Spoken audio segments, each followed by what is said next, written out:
Money doesn't manage itself. So who's managing yours? You or God? Hello, I'm so glad you joined me here today. If you're a small business owner and then you know the pressure that comes with handling finances, payroll, bills, taxes, savings, and planning for growth. It can feel overwhelming. But the Bible speaks directly to financial management. And when we follow God's principles, we discover both peace and blessing. Wayne Grudem reminds us in Business for the Glory of God that how we use money can be a way of worship. Louis Schaeffer, in his systematic theology, points us to stewardship as a core part of Christian living. And the Bible Knowledge Commentary shows us that Scripture gives us solid ground for applying God's truth even to our business finances. So my first point here is that God owns it all. Psalm 24 verse 1 tells us that the earth is the Lord's and everything in it, the world and all who live in it. That means the money in your bank account doesn't really belong to you. You are just a steward of that, a manager of God's resources. Grudem explains that when we manage money well, we reflect God's own character of order, wisdom, and provision. When you remember that every dollar is God's, you stop wasting it, you stop fearing it, you start using it for His glory. My second point here is that planning is biblical. Proverbs 21 verse 5 says that the plans of the diligent lead surely to abundance, but everyone who is hasty comes only to poverty. Financial management means budgeting, forecasting, and planning, not guessing. Schaeffer taught that stewardship includes careful foresight because God calls us to be faithful with what He places in our hands. When you make a budget and follow it, you're not just being practical, you're being obedient. Planning is an act of faith that says, Lord, I trust you enough to order my steps.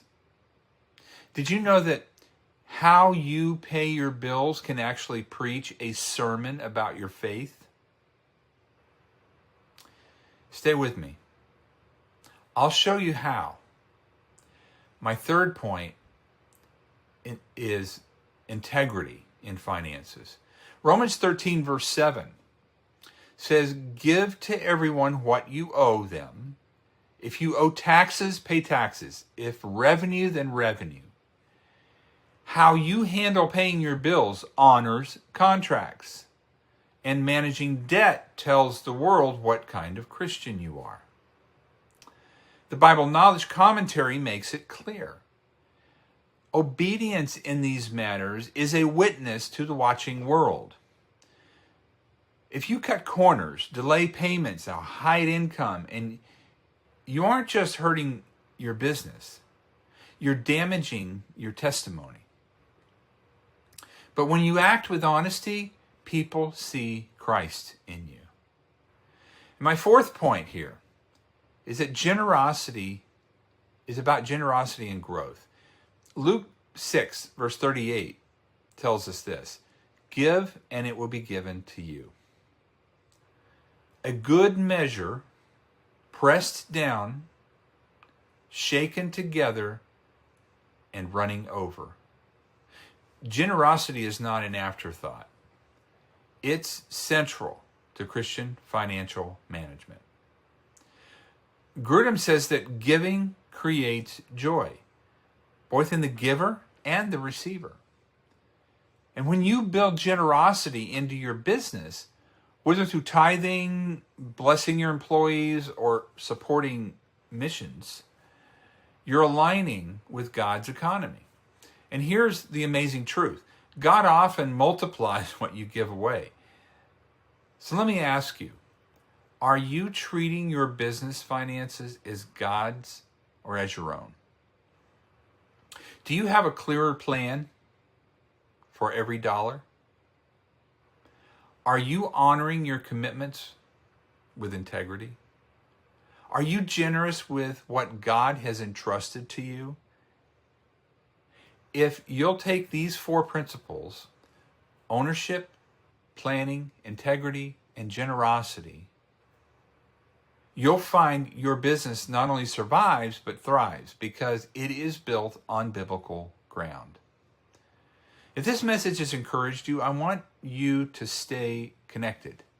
So subscribe to this channel so you won't miss future teachings that bring God's Word into your business life.